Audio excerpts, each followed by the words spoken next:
Boa noite, meus irmãos. Abra a sua Bíblia.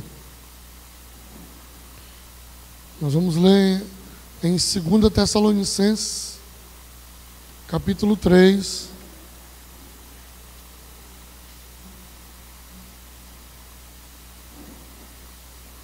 Segunda Tessalonicenses, capítulo número 3.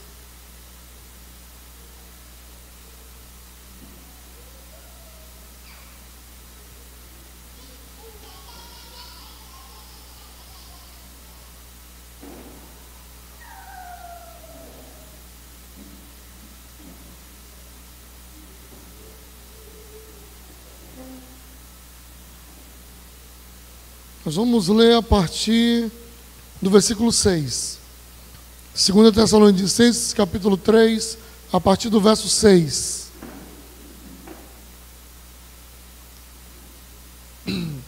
E faremos a leitura até o 15. Diz assim a palavra do Senhor.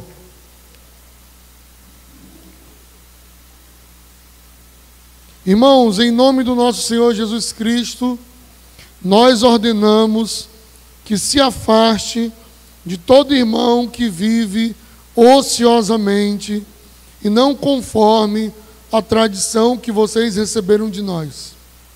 Pois vocês mesmos sabem como devemos seguir o nosso exemplo, porque não vivemos ociosamente quando estivemos entre vocês, nem comemos coisa alguma à custa de ninguém. Ao contrário, trabalhamos arduamente e com fadigas, dia e noite, para não sermos pesados a nenhum de vocês. Não porque não tivéssemos tal direito, mas para que nos tornássemos um modelo para ser imitado por vocês. Quando ainda estávamos com vocês, nós ordenamos isto: se alguém não quiser trabalhar, também não coma.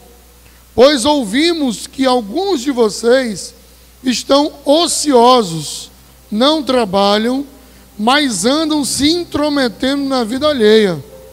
As tais pessoas ordenamos e exortamos no Senhor Jesus Cristo que trabalhem tranquilamente e comam o seu próprio pão. Quanto a vocês, irmãos, nunca se cansem de fazer o bem. Se alguém desobedecer ao que dizemos nesta carta, marque-no e não se associem com ele, para que se sinta envergonhado. Contudo, não considere como inimigo, mas chame a atenção dele como irmão. Vamos orar. Senhor, muito obrigado por tua palavra. Eu peço que tu fales conosco, em nome de Jesus, Deus. Amém. Meus irmãos, Paulo escreveu essa carta aos Tessalonicenses.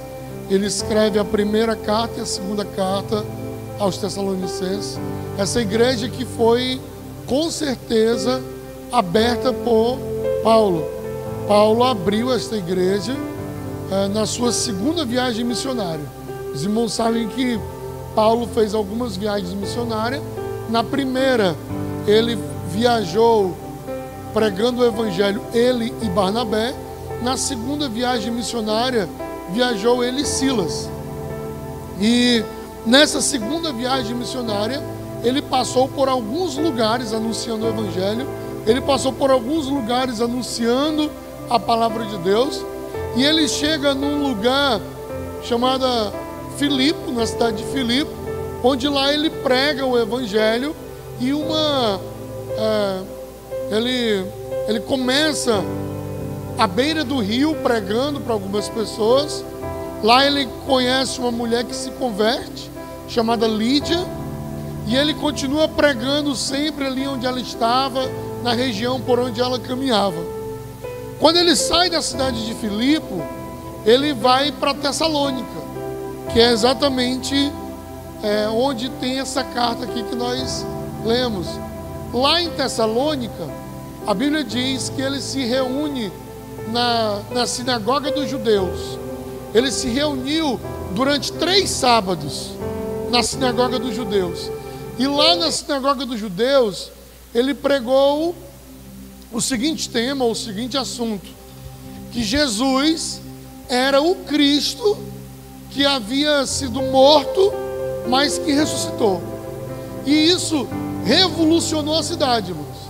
A cidade ficou completamente impactada com aquilo, de forma que em 3 sábados que ele saiu para pregar aquilo naquela sinagoga, aquela sinagoga se tornou uma igreja. E eles começaram a anunciar a Cristo. Então essa igreja nasce no meio dos judeus, e no meio dos judeus, onde essa igreja nasce, ela nasce com a intenção de mostrar que Jesus era o Cristo que morreu, mas que ressuscitou. Isso impactou tanto a vida dos tessalônicos, que eles começaram a viver a vida deles em função da volta de Cristo. Se você ler a primeira carta dos Tessalonicenses, recomendo você ler.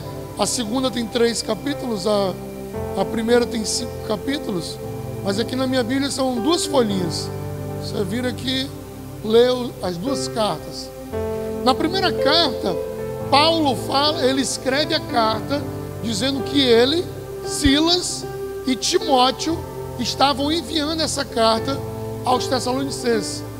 Algumas Bíblias não vão falar o nome Silas, vão falar Silvano, mas era uma variação do nome do Silas. Então, o Paulo escreve a carta, e no capítulo 1 de 1 Tessalonicenses ele diz assim: eu quis muito ir até vocês, eu tinha um desejo muito grande de ir onde vocês estavam, mas eu não pude ir, porque ele saiu dali, ele saiu para pregar de Tessalônica, ele foi para Bereia, de Bereia ele foi para outras cidades, e não pôde ficar ali. Ele fala: eu desejei muito, mas como eu não consegui ir, eu enviei até vocês Timóteo. E Timóteo acaba de chegar aqui, da cidade de vocês, e ele chegou com notícias maravilhosas a respeito de vocês. Ele disse para mim que aquelas 3 semanas que eu passei aí, rendeu que se tornaram uma igreja. Ele me disse que vocês estão perseverando no amor. Timóteo acabou de chegar aqui e disse que vocês estão com um coração cheio de esperança. Timóteo acabou de chegar aqui e disse que vocês são uma igreja que luta, uma igreja militante. E isso aumentou ainda mais o meu desejo de ir até onde vocês estão. Depois de elogiar os tessalônicos, como Paulo sempre faz no modelo da sua carta, ele faz uma saudação, faz um elogio, e depois ele vai falar realmente sobre o que ele quer falar na carta. E ele começa a identificar algumas coisas com os tessalônicos. E o que ele identifica? Ele identificou que os tessalônicos tinham parado de trabalhar. Ele identificou que os moradores de Tessalonicenses tinham parado de evangelizar, tinham parado de anunciar a Cristo, tinham parado inclusive de viver a sua vida profissional. Eles pararam. E pararam por quê? Pararam porque eles compreenderam tão bem que Jesus Cristo morreu, ressuscitou e que viria buscá-los, que eles falaram: não adianta mais trabalhar, não adianta mais fazer nada, a gente vai ficar aqui só esperando Jesus voltar. É isso que a gente vai fazer. E eles ficaram nessa preocupação e pensando dessa forma e agindo dessa forma, de tal forma, irmãos, que eles não tinham mais dinheiro, não tinham mais nem plantações, ao ponto que eles não tinham mais nem o que comer, porque estavam esperando Jesus voltar. Na espera de Jesus voltar, eles param de trabalhar, eles param de anunciar as verdades bíblicas, eles param de fazer tudo, E está fazendo o que, irmão? Estou esperando Jesus voltar. É isso que eu estou fazendo. E é por isso que na leitura que fizemos aqui, tem um momento que ele fala: quem não trabalha não coma, né? Vocês têm que trabalhar. Ele falando: vocês vão ter que se mexer, vocês não podem ficar parados. Por isso, na leitura que fizemos aqui, é uma leitura para tirar você do estado de ociosidade. Ele começa dizendo no versículo 6: irmãos, em nome do Senhor Jesus Cristo, nós ordenamos, ele, Silas e Timóteo, que se afastem de todo irmão que vive ociosamente e não conforme a tradição que vocês receberam de nós. Ele diz: olha, irmãos, eu sei que tem entre vocês irmãos que têm decidido viver ociosamente, e a decisão não era só por preguiça, não. A decisão de viver ociosamente era porque não, Jesus não já fez tudo, eu vou esperar ele voltar, eu vou parar, eu não vou mais me preocupar com isso. E o Paulo disse: não, está tudo errado, vocês devem sim esperar Jesus voltar. Mas na primeira carta ele fala assim: pessoal, vocês estão se preocupando, mas eu não quero que vocês sejam ignorantes quanto à volta de Jesus. Ele: como assim? Não quero que vocês sejam ignorantes. Fiquem sabendo que os mortos vão ressuscitar primeiro. Depois nós que estaremos vivos, é que vamos à presença de Deus.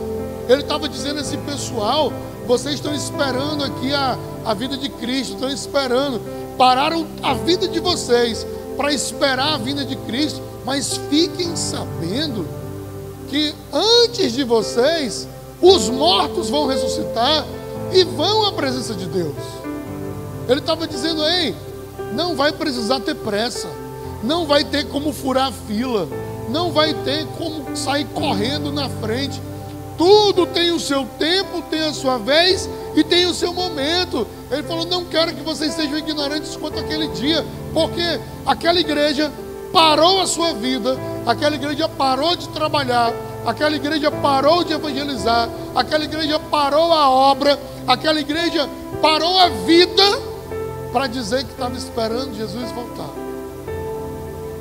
E ele: olha, vocês não podem parar. E ele diz: irmãos, vocês não devem nem se aproximar desses irmãos que vivem ociosamente, que vivem parado, que tinha uma teologia que não deveria fazer nada. Isso me chama a atenção, irmãos, ele falar isso, dos irmãos que vivem ociosamente, sem estar enganjado em algo, porque o apóstolo Paulo, quando ele estava abrindo a igreja em Tessalônica, ele foi vítima de pessoas ociosas. Vamos ver isso? Lá em Atos, no capítulo 17, Atos, capítulo 17, é o texto bíblico que fala sobre a igreja de Atos de Tessalônica sendo aberta. Só que aqui no versículo 5, em Atos capítulo 17, versículo 5, vai dizer assim, ó: mas os judeus que não criam, movidos de inveja, tomaram alguns ociosos, perversos, da pior espécie, e ajuntando o povo, eles alvoroçaram toda a cidade e, assaltando a casa de Jason, procuraram tirá-lo para fora diante do povo. Olha aqui o que aconteceu, foi o seguinte: Paulo pregando em Tessalônica, 3 sábados já pregando na sinagoga. Quem estava crendo estava gostando, mas quem não creu naquela mensagem, eles falaram assim: vamos fazer alguma coisa contra Paulo. E aí, como eles não conseguiram fazer só, o texto diz aqui em Atos capítulo 17, que eles saíram e foram procurar os ociosos, os que não estavam trabalhando, os que não estavam fazendo, Os que estavam de cara para cima procuraram os ociosos, chegaram nele e falaram: ei, vamos ali fazer uma rebelião contra um povo que está pregando o negócio de um Cristo aí. E aí tem um homem chamado Jason que segue eles, a gente prende Jason, e aí a gente vai ver que ele vai entregar o bando todo. Os tessalônicos sabiam dessa história. Por isso que na carta Paulo diz: ei, cuidado com os irmãos que vivem de maneira ociosa, não conforme as tradições.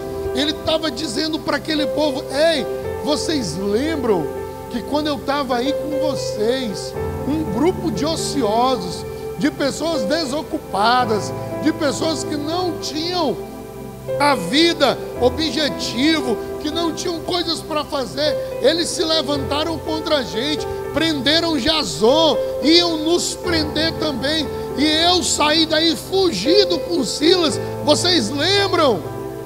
Era isso que ele estava falando para aquela igreja, era isso que ele estava falando para aquelas pessoas. E ele disse: olha, vocês sabem, no versículo 7 do capítulo 3 de 2 Tessalonicenses: pois vocês mesmos sabem como devem seguir o nosso exemplo, porque não vivemos ociosamente quando estávamos com vocês.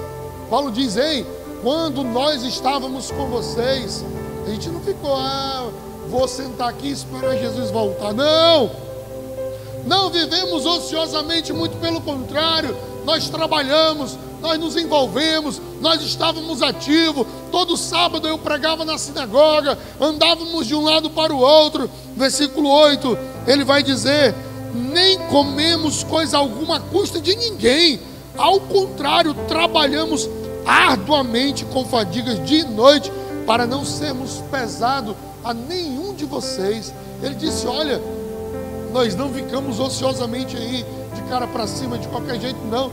Nós nos esforçamos, e nos esforçamos que não comemos nada à custa de ninguém, mas nós nos esforçamos todo dia, porque a gente queria ser exemplo para vocês. Aí ele diz no versículo 9: não que nós não tivéssemos direito de comer aí com vocês, mas para que nós pudéssemos ser um modelo para vocês imitarem. Versículo 10: quando ainda estávamos com vocês, nós ordenamos isto: se alguém não quiser trabalhar, também não coma. Ele estava alertando aquela igreja sobre a importância de continuar a vida, a importância de fazer coisas, a importância de colocar projetos, a importância de viver sonhos, e não ficar sentado esperando. E, irmãos, muitas pessoas estão sentadas esperando. Eu já sou salvo, eu já ouvi a palavra, eu vou ficar sentado esperando. E aqui o que acontecia é que eles não faziam nada, nem para Deus e nem para a sua vida pessoal. Era assim que eles estavam. Mas esse mal pode nos atingir, desse comodismo, nos dois aspectos. Tem pessoas acomodadas para a sua vida, que não trabalham, que não... não, Jesus está vindo, eu não preciso fazer isso não. Não, Jesus, quando Jesus vier, eu não tenho que viver isso aí não.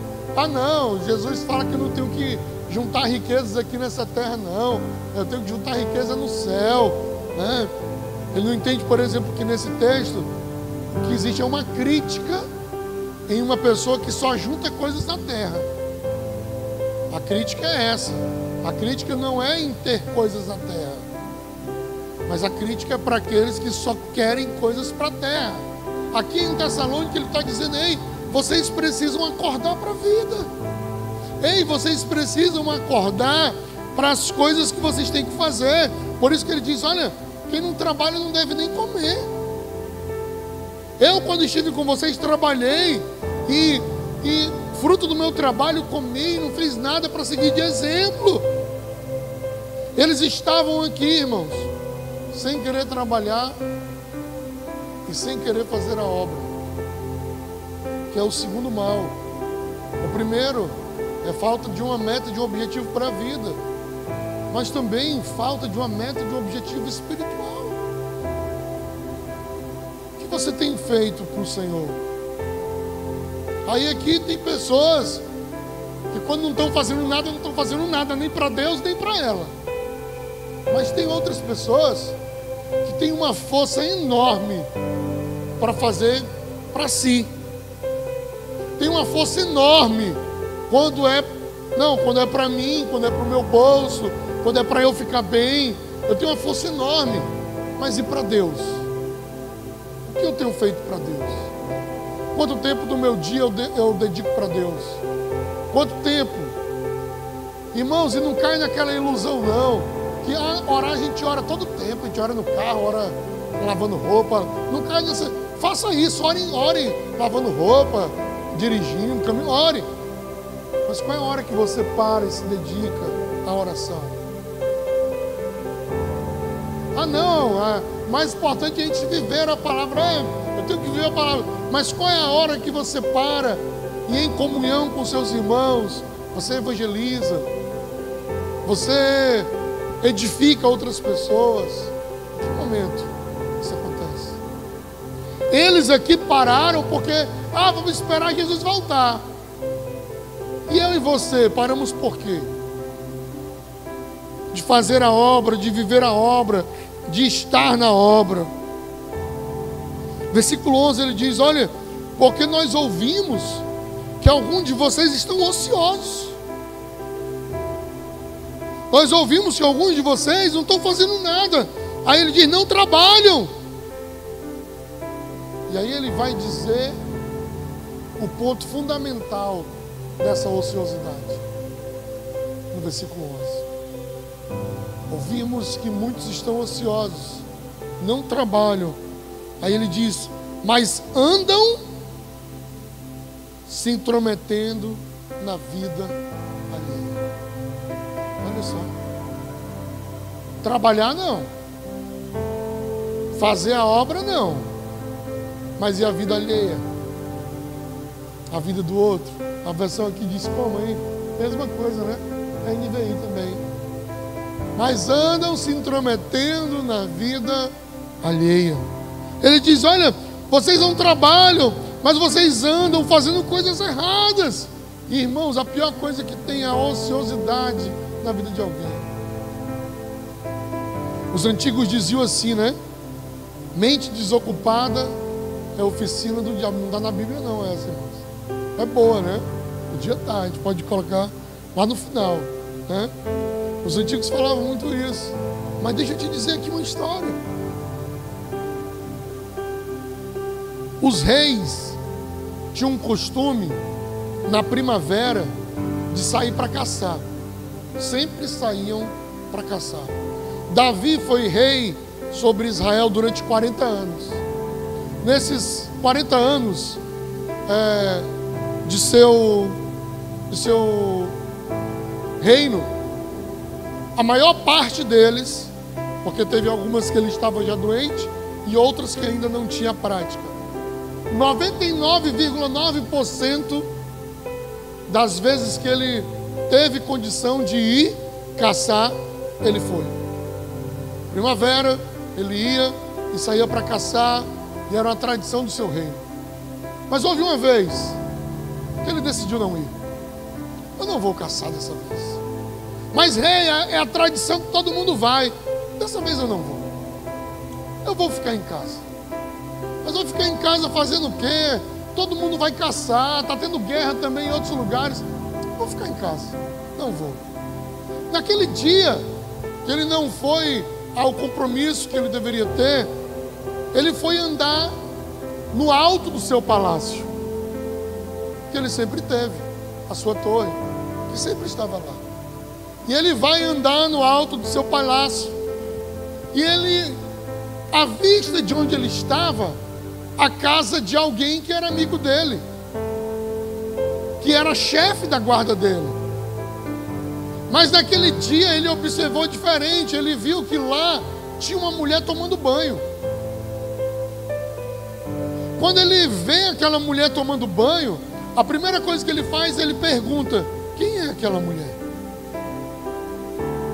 E aí alguém que estava perto do rei falou: é a mulher do teu oficial, é a mulher de Urias. Depois disso ele fala: manda chamá-la.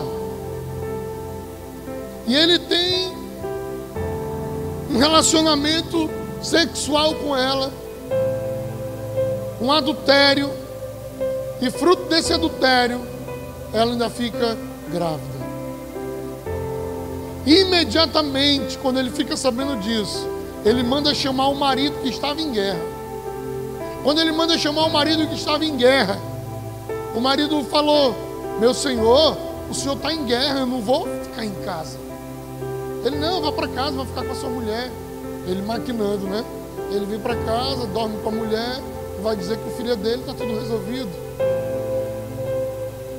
Urias saiu do castelo do rei, foi em casa, voltou com a roupa, com tudo. O que Urias está fazendo aí fora? Ele falou que não vai para casa dormir tranquilo enquanto o rei dele está em guerra. Ele falou que ia ficar na porta do castelo.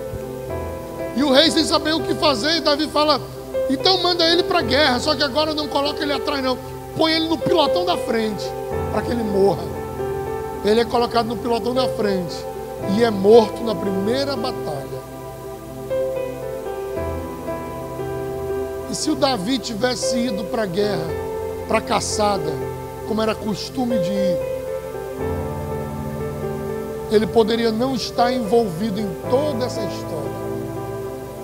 E se ele estivesse fazendo o que ele deveria fazer, ele poderia não estar envolvido em um adultério, ele poderia não estar envolvido no homicídio, ele poderia não estar envolvido na traição de um amigo, ele poderia não estar envolvido na vida dele ser manchada.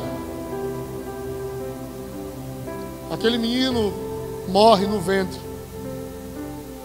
ele chora o luto durante muitos dias, ele pede perdão ao Senhor, o Senhor perdoa, mas o Senhor diz para ele: mas pela tua infidelidade, a espada nunca mais sairá da tua mão.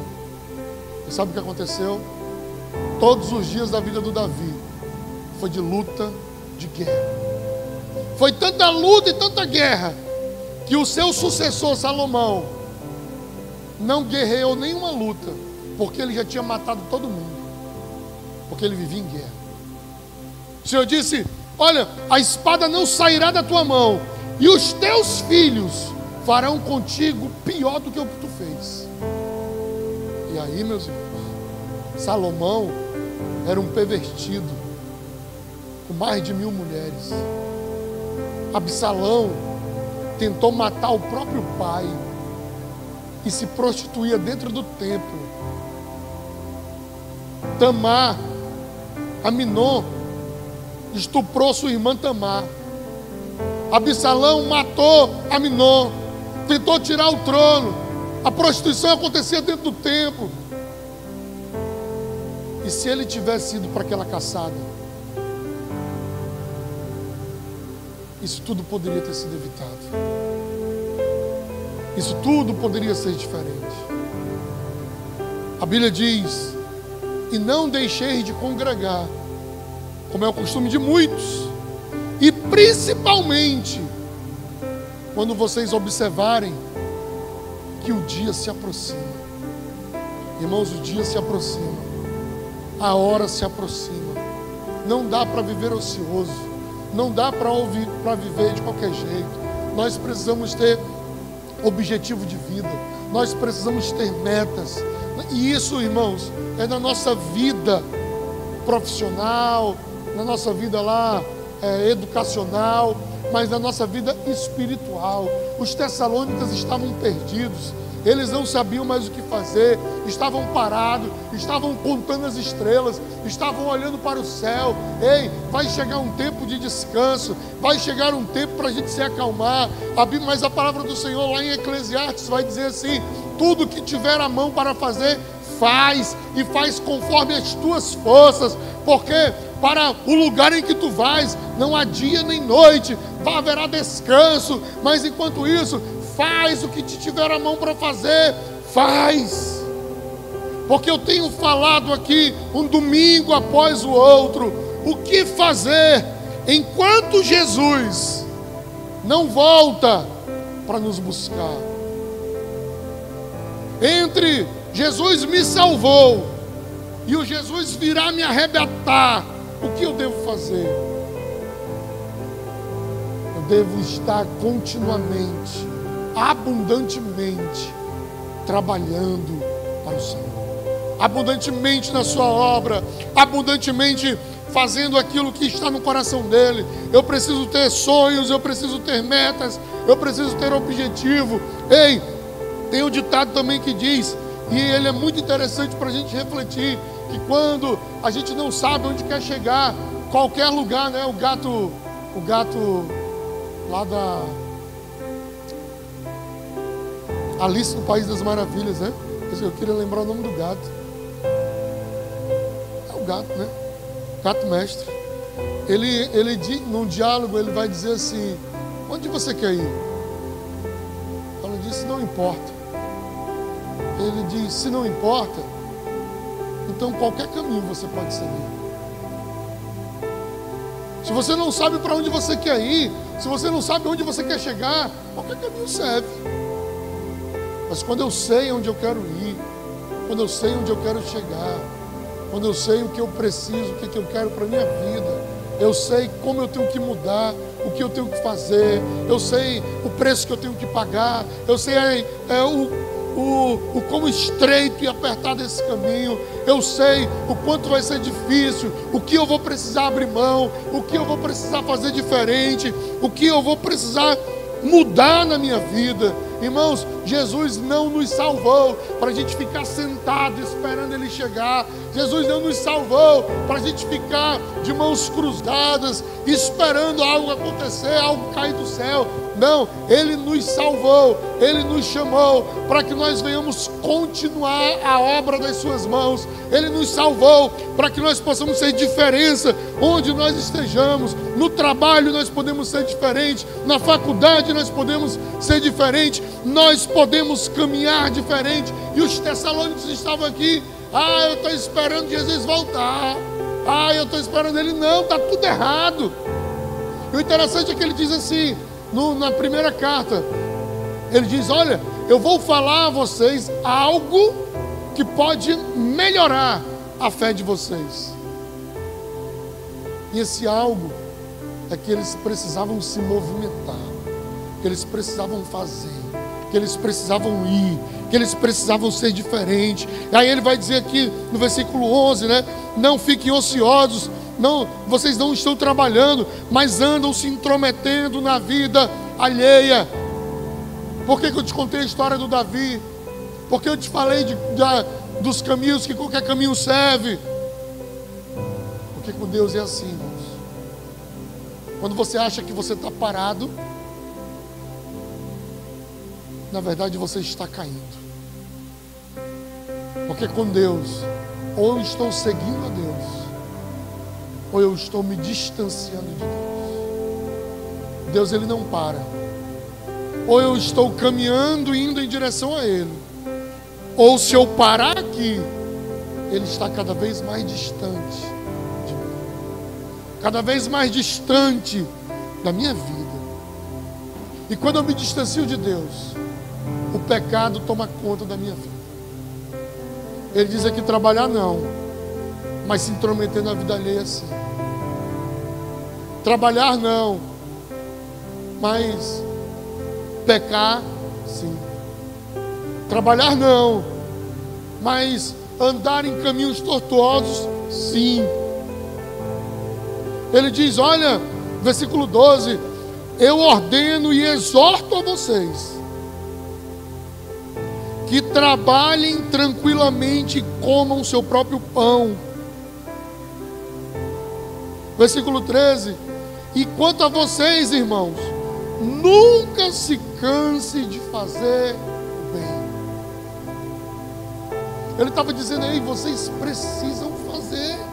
E não pode se cansar, não podem parar, não pode, o cristão ele não pode se dar o direito, eu vou tirar férias de Deus, eu vou parar de seguir a Deus, eu vou parar de estar com Deus. Não, o cristão precisa permanecer firme e abundante na obra do Senhor.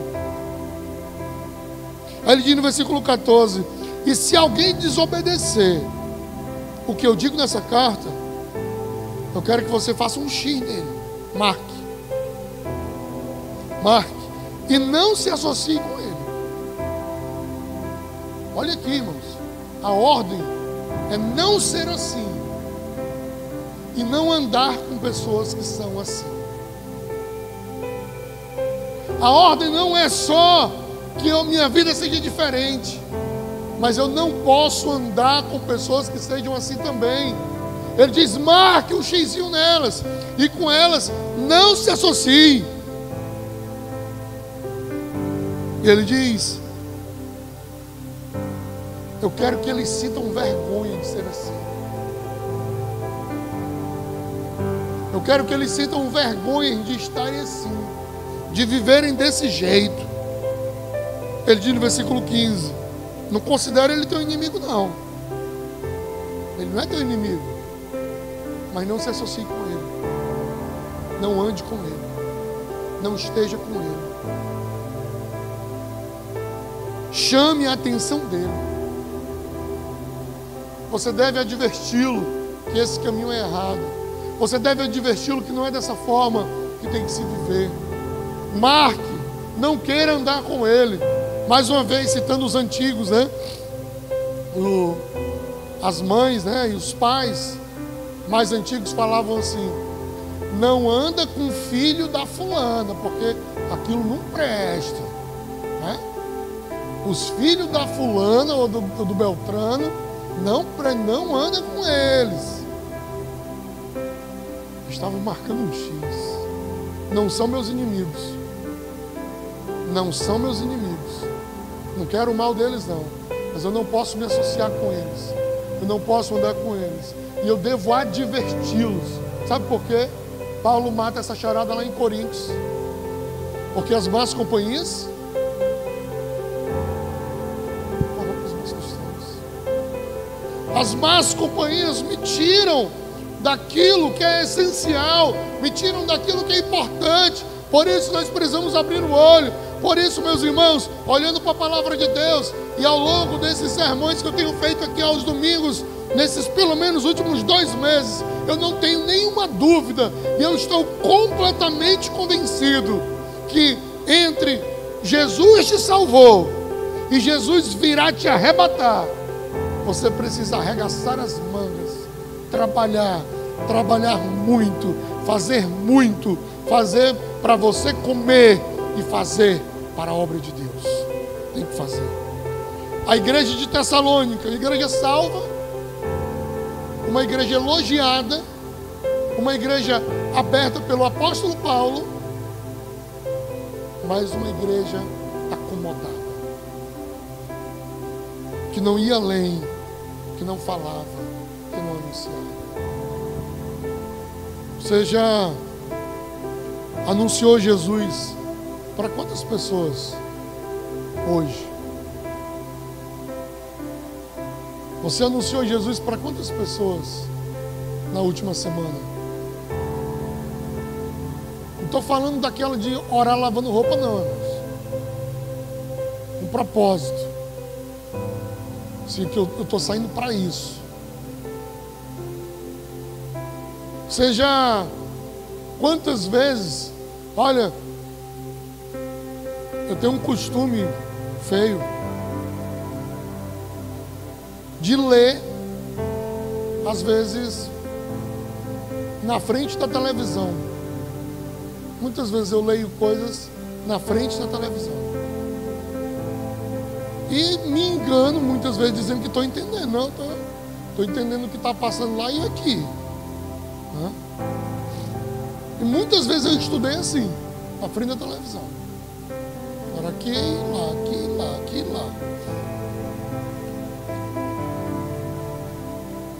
Em alguns momentos desses estudos, que você lê o texto uma vez na frente da televisão e não entende, aí você lê de novo, abaixa mais a televisão e lê de novo, aí não entendeu de novo, e está em língua portuguesa, não está em outra língua não. Aí você lê 7 vezes e você não entendeu. Eu falo, rapaz, eu não sou burro, né? Como é que eu li um texto na minha língua 7 vezes e eu não estou conseguindo entender? O cara já desliga a televisão, aí lê de novo e ele não entende. O que eu quero te dizer aqui é o seguinte: parece que algumas leituras eu consigo fazer na frente da televisão, mas tem algumas que eu preciso parar tudo, fechar, tapar o ouvido, ler, reler, estar com o dicionário na mão, olhar de novo, virar, escrever o que eu estou fazendo. Eu tenho um negócio também, quando eu estou estudando eu escrevo, e às vezes o que eu escrevi nem eu consigo ler de novo, porque eu não entendo o que eu escrevi, mas eu escrevo toda vez que eu estou estudando, e eu fico ali escrevendo, e eu nunca volto para ler o que eu escrevi também. Não sei bem porquê, mas eu faço diferente às vezes. Como às vezes dá para orar lavando a roupa, mas às vezes eu tenho que ter um propósito, eu tenho que ter uma dinâmica, eu tenho que ter um meio, eu tenho que ter uma forma. Dá para ler a Bíblia em qualquer lugar, dá para ouvi-la de qualquer forma, mas tem um momento que eu tenho que ler ela, entender ela, fazer relação disso com aquilo e relacionar conceitos. E esse texto fala sobre isso, que aquele outro texto também fala sobre isso. E isso não dá para fazer de qualquer jeito. Eu testemunho sobre Jesus a qualquer tempo, de qualquer forma. Sim, eu faço isso, mas eu também preciso ir nos lugares e dizer: é o seguinte, eu queria falar contigo. Pois não, olha, o meu nome é Breno e eu quero falar para você que o homem é pecador, e ele, como pecador, ele está separado da glória de Deus, porque o pecado separa o homem de Deus. Mas Deus, no seu infinito amor, Ele mandou Jesus Cristo, e Ele morreu no meu lugar e no teu lugar, para perdoar o meu pecado e o teu pecado. E hoje, se você crê nesse Jesus, Ele está aqui à porta e bate. Se você abrir, Ele pode mudar a tua vida. Você quer aceitar Jesus? Eu também preciso fazer isso dessa forma, formalmente, sim. Eu preciso dizer para as pessoas que Jesus é a única esperança, sim. Eu preciso falar, eu não posso ficar parado de braços cruzados. Está fazendo o que? Estou esperando Jesus chegar, e a mente vazia, se enchendo de pecado, se enchendo de coisa errada, se enchendo da vida alheia, se enchendo de mundanismo, se enchendo de tecnologia, se enchendo da vida dos outros, através do Instagram, do YouTube, do Facebook e de outros lugares, e eu esqueço que preciso fazer o que é essencial, que preciso fazer o que é da minha vida, a minha essência. E aí eu perco a minha vida, ela vai passando, e eu não consegui fazer nada. Não seja assim, e não se associe com quem é assim. Ele não é seu inimigo, mas também não é seu sócio. Você não tem que ter raiva dele, mas deve adverti-lo. Esse caminho está errado, não é desse jeito que funciona. A vida, ela precisa ser vivida diante de Deus. Irmãos, e a vida passa muito rápido. A vida passa muito rápido. E Jesus pode voltar hoje, e nós estarmos diante dele. E também eu posso morrer hoje, e também estar diante dele. Eu não sei o que pode acontecer daqui a alguns segundos, mas o que eu sei é que enquanto não acontece, eu preciso estar trabalhando e servindo ao Senhor. Eu preciso estar diante dele com todas as minhas forças. Foi isso que ele disse aos Tessalônicos. E ele disse: olha, eu tenho um desejo de ir até vocês, mas se eu não conseguir, eu estou escrevendo essa carta do meu próprio punho para alertar vocês sobre isso. E mais do que nunca, eu acho que esse alerta serviu para a igreja de Tessalônica e serve para a igreja Batista Restauração. Vamos servir ao Senhor, vamos fazer a obra do Senhor, vamos fazer projetos e sonhos no seu trabalho, na sua escola, na sua vida, na sua família. Não fique vivendo um dia atrás do outro só não, mas coloque-se diante de Deus e faça a obra do Senhor, porque essa é a vontade dele para as nossas vidas. Vamos orar? Vamos ficar de pé, colocar a nossa vida diante dele. Se você puder, feche os seus olhos e coloca o teu coração diante dele.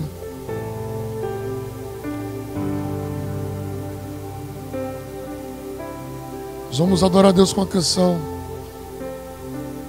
que diz: eu quero ir mais alto. Eu preciso ir mais alto. Eu não posso ficar sem os meus sonhos, sem os meus projetos espirituais, carnais, materiais.